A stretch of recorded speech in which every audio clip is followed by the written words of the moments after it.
Hello दोस्तों, नमस्ते, प्रणाम। मैं हूं किरण पटेल, आप सभी का स्वागत करती हूं अपने यूट्यूब चैनल पर। आज मैं एक गाड़ी गीत लेके आई हूं। कैसे लगेगा कमेंट में बताना, पसंद आए तो चैनल को सब्सक्राइब करना।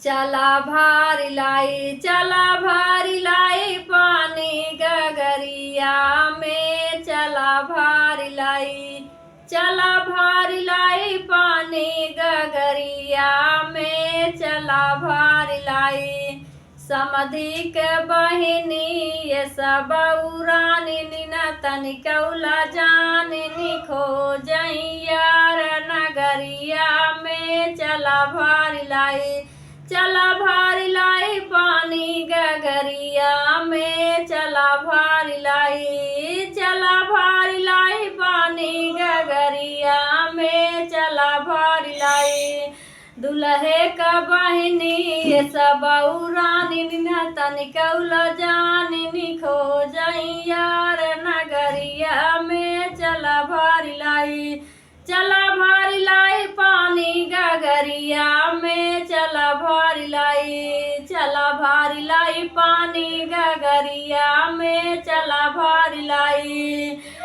बरतियाहन का बहिनी ये सब उरानी तनिकौला जानी खो जइयार नगरिया में। चला भारी लाई, चला भारी लाई, पानी गगरिया में। चला भारी लाई, अगुआ का बहिनी ये सब उरानी तनिकौला जानी खो जइयार नगरिया में। चला भारी लाई, चला भारी लाई, पानी गगरिया में। चला भारी लाई, चला भारी लाई, पानी गगरिया में। चला भारी लाई।